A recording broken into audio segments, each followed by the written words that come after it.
Hey, I'm Diedricksen from RelaxShacks.com, author of Humble Homes, Simple Shacks. Brand new version out now. It just featured in the Wall Street Journal, actually.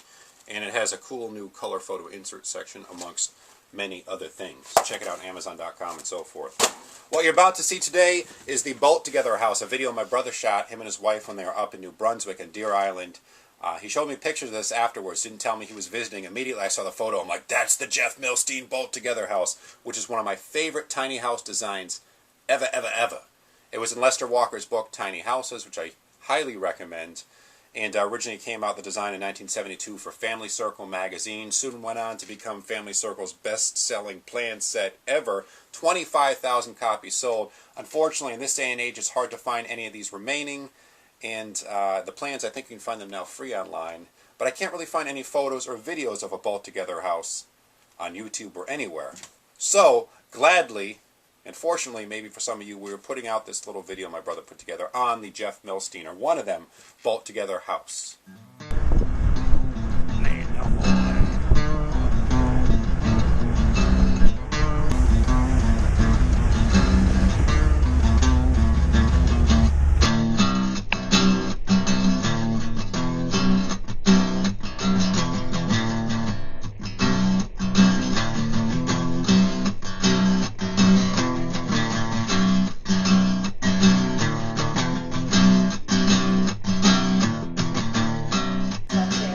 Here we're at the Moon Module. Just so happened we saw this real estate listing. We're on Deer Island, New Brunswick. It's a very small island, approximately 10 miles in length, 3 miles in width. Here's little baby Nevik. And the cabin is named the Moon Module after the circular window here. This is looking back near to the road. We're sitting on a peninsula, and I'm going to be saving the best for last. This is the view. Cool little built-in bed here with a shelving unit. You want to open that cabinet door, Dawn? Everything's custom built. We were just talking to the daughter of the builder. That does pop open somehow. I don't want to. Quite a bit of storage. I wonder if this has something to do with it. Got a wood stove, all glass window. This is the Bay of Fundy. I don't know, it's some type of aquaculture out there. I don't know if it's for salmon or harvesting mussels. I'm not too sure. But the tide comes right up to the front of this. I guess only this thing sits on feet of water. Cozy little rocking chair.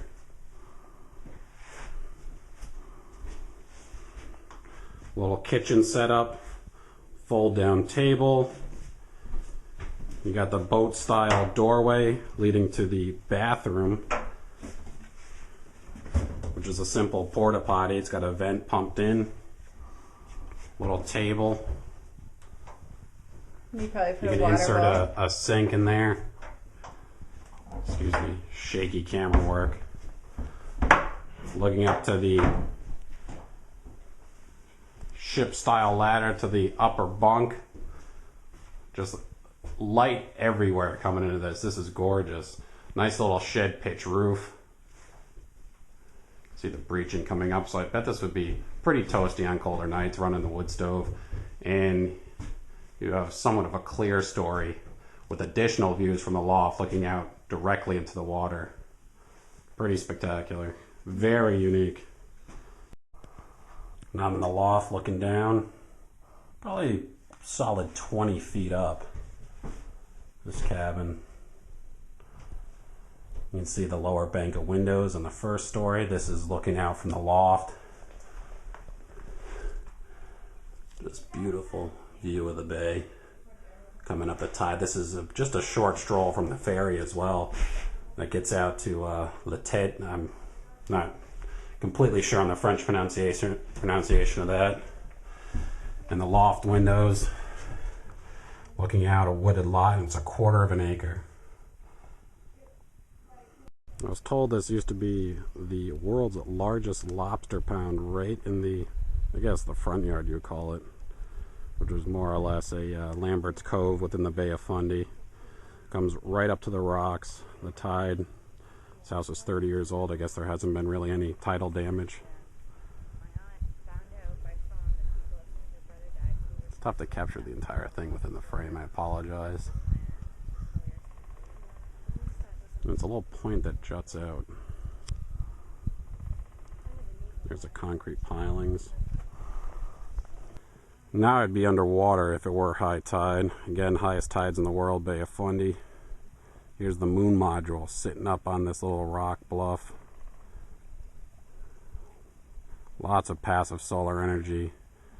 Neat little design. I guess she had said her father, who had built this 30 years ago, was an architect and had picked up an article, a magazine, with just a little pencil sketch showing a little contemporary cabin retreat with a tiny little story to go with it, and he designed the cabin directly from that magazine. I think it was Canadian Living magazine, and this being back in the late 70s. It's listed as approximately 400 square feet.